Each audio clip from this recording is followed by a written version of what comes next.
ang atong alas 12 nga sa atong kanan ng ban. Atong alas 5 diri ah. Maybe alas 3. Kung pananglitan no ang kaaway na din niya sa alas 12 nagikan.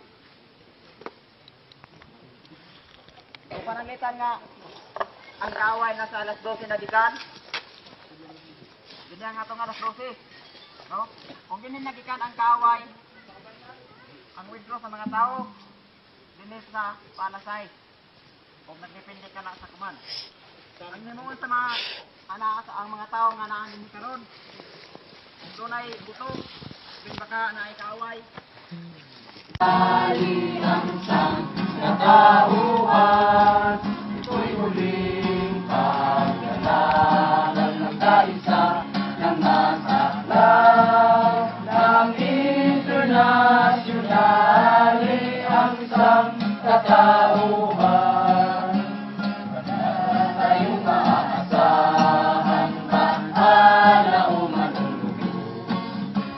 Kaya't ang ating kaligtas ay nasa ating pagkilom.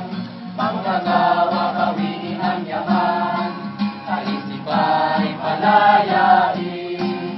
Ang naso ay aming tangan, ang kinabukas ay pantayin.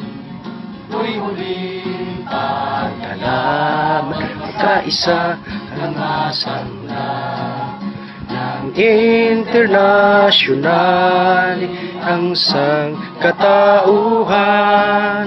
Ito'y huling paglalaban, magkaisa ang masanglaw ng internasyonal ang sangkatauhan.